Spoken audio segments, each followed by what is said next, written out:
Hello అండి, welcome to Lakshmi వలోలాస్ kitchen. నేను మీ లక్ష్మి. ఈరోజు వీడియోలో ఎంతో రుచికరమైనటువంటి అలాగే ఆరోగ్యాన్ని ఇచ్చేటువంటి దూపుడుపోతు కర్రీని ఎలా ప్రిపేర్ చేసుకోవాలో చూపిస్తున్నాను.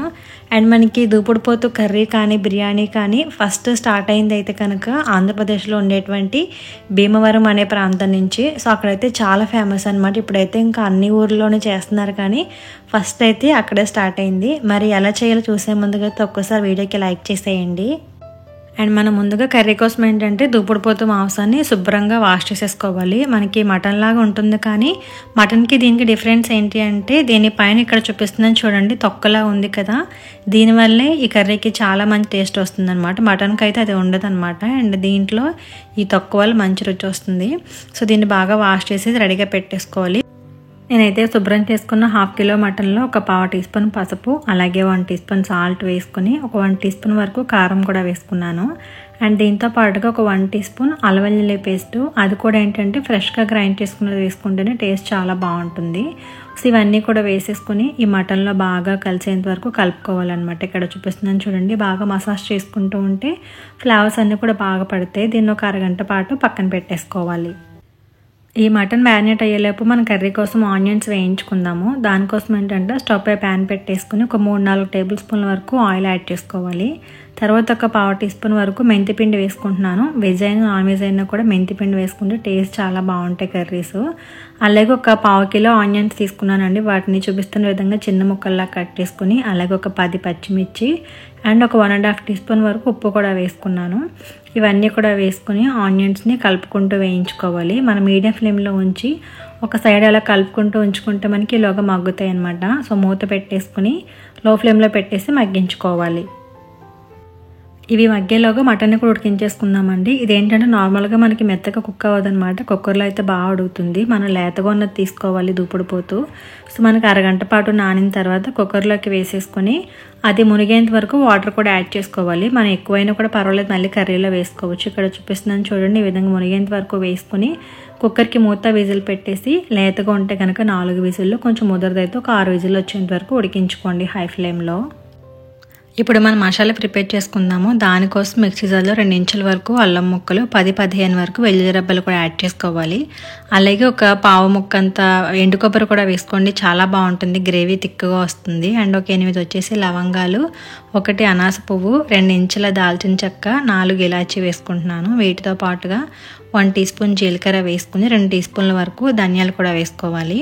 అలాగే ఒక 1 టీ స్పూన్ గసగసాలు కూడా వేసుకుని కొద్దిగా వాటర్ వేసి ఈ విధంగా పేస్ట్ లాగా గ్రైండ్ చేసుకోవాలి. కర్రీకి చాలా మంచి రుచి వస్తుంది అండ్ థిక్గా గ్రేవీ కూడా వస్తుంది అనమాట. ఈ మసాలా చేసుకుని పక్కన పెట్టేసుకోవాలి.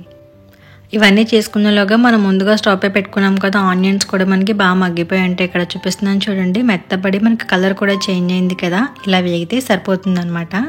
సో ఈ విధంగా బాగా వేగి ఆయిల్ సపరేట్ అయిన తర్వాత ఏంటంటే మనం గ్రైండ్ చేసి రెడీగా ఉంచుకున్నాం కదా మసాలా పేస్ట్, అది మొత్తం కూడా వేసేసుకుంటున్నాను. నేను ఓన్లీ కర్రీ కోసమే ప్రిపేర్ చేసుకున్నాను కాబట్టి మొత్తం అంతా కూడా వేసేసుకుని మీడియం ఫ్లేమ్లో ఉంచి కలుపుకుంటూ పచ్చివాసన పోయి ఆయిల్ పైకి తేలేంత వరకు కూడా ఈ విధంగా అయితే మగ్గించేసుకోవాలి మసాలా పేస్ట్ అంతా కూడా.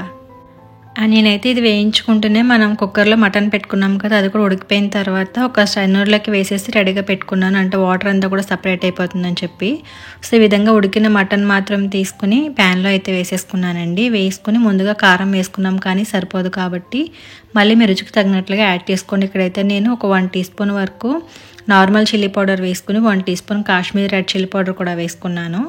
అవన్నీ కూడా వేసుకుని ఒకసారి అంతా కూడా బాగా మిక్స్ చేసేసుకోవాలి. ఈ దూపుడుపోతు మటన్కి ఏంటంటే కొంచెం ఉప్పు కారం మసాలాలు ఎక్కువగా వేసుకుంటేనే బాగుంటుంది. అండ్ దీంతో బిర్యానీ చేస్తారనమాట. మా ఊర్లో అంటే ధర్మవరంలో దూపుడుపోతు బిర్యానీ చాలా ఫేమస్ అనమాట, చాలా బాగుంటుంది. ఎప్పుడైనా తిన్నారనేది కామెంట్ చేయండి.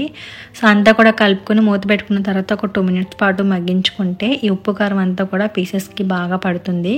అండ్ ఆయిల్ కూడా మనకి సపరేట్ అవుతుంది అనమాట బాగా మగ్గిన తర్వాత. ఈ విధంగా అంతా కూడా కలుపుకున్న తర్వాత మనం ముందుగా ఉడికించుకున్నాం కదా కుక్కర్లో వాటర్ ఉంటాయి, ఆ వాటర్ మొత్తం అన్నీ కూడా ఇందులో వేసేసుకోండి. మనకి మటన్ ఉడికిపోయింది కాబట్టి మళ్ళీ ఎక్కువగా ఉడకక్కర్లేదు. కాకపోతే ఆ వాటర్లో ఉండే రుచి అంతా కూడా మళ్ళీ మన కర్రీలో రావాలంటే ఆ వాటర్ వేస్ట్ చేయకుండా విధంగా కర్రీలో వేసేసుకోవాలి. వేసుకుని ఒకసారి అంతా కూడా బాగా మిక్స్ చేసేసుకోవాలి. ఇలా మిక్స్ చేసుకున్న తర్వాత హై ఫ్లేమ్లో ఉంచుకుంటే మనకి ఉడకడం స్టార్ట్ అవుతుంది. అప్పుడు మూత పెట్టేసుకుని ఒక 3-4 నిమిషాల పాటు హై ఫ్లేమ్లోనే ఉడికించుకోవాలి. సో ఇక్కడ చూపిస్తున్నాను చూడండి, బాగా ఉడుకుతూ ఉంది కదా. ఇలా ఉడుకుతున్నప్పుడు ఏంటంటే మీడియం ఫ్లేమ్లో పెట్టుకొని ఒకసారి అంతా కూడా బాగా మిక్స్ చేసేసుకోవాలి. మిక్స్ చేసుకుని ఒకసారి ఉప్పు కారం చెక్ చేసుకోండి ఏమన్నా పడతాయా అంటే. సో నాకైతే ఇక్కడ కొంచెం ఉప్పు తగ్గిందని చెప్పేసి ఒక 1 టీ స్పూన్ ఉప్పు వేసుకున్నాను. అలాగే కారం కూడా ఒక 1 టీ స్పూన్ వేసుకున్నాను. మీ రుచికి తగినట్లు ఉప్పు కారం కూడా యాడ్ చేసుకుని మళ్ళీ ఒకసారి అంతా కూడా కలిపేసుకుని మూత పెట్టేసి వాటర్ అన్నీ కూడా ఎగిరిపోయి దగ్గర పడేంత వరకు కూడా మనం మీడియం ఫ్లేమ్లో ఉంచుకోవాలి. ఇంచుమించుగా అయితే నాకు 3-4 నిమిషాల పాటు టైం పట్టిందనమాట వాటర్ కూడా ఎగిరిపోయి దగ్గర పడడానికి. సో తర్వాత మూత తీసుకొని చెక్ చేసుకుంటే మనకి ఆయిల్ అంతా కూడా సపరేట్ అయిపోతుంది చూడండి. అండ్ మనకి వాటర్ కూడా ఏంటంటే బాగా దగ్గర పడిపోకుండా కొంచెం వాటర్ లిక్విడ్లా ఉన్నప్పుడు స్టవ్ ఆఫ్ చేసేసుకోవాలి. అండ్ ఇందులోనే కొంచెం కొత్తిమీర కూడా వేసుకుని మొత్తం అంతా కూడా మిక్స్ చేసేసి స్టవ్ ఆఫ్ చేసుకుంటున్నాను. ఎందుకంటే చల్లారేపాటికి అది ఇంకా చిక్కగా అయిపోతుంది అనమాట. సో పూర్తిగా చల్లారిన తర్వాత సర్వ్ చేసుకుని వేడివేడిగా రైస్లోకి తింటే చాలా బాగుంటుంది. నిజంగా ఈ దూపుడు పోతు మాంసం తినిన తర్వాత మటన్ ఎందుకు పనికిరాదు అనిపిస్తుంది అనమాట, అంతా బాగుంటుంది. సో మరి ఈ కర్రీని ఎలా చేసుకోవాలో ఫుల్ ప్రాసెస్ చూస్తారు కాబట్టి మీకు కనుక దొరికితే ఒకసారి మీరు ట్రై చేయండి. అలాగే ట్రై చేసిన తర్వాత మీకు ఎలా వచ్చింది అనేది కూడా కామెంట్ చేయడం మర్చిపోకండి. మరి వీడియో కనుక నచ్చితే please like, share and subscribe to Lakshmi వలోలాస్ kitchen. Thank you for watching.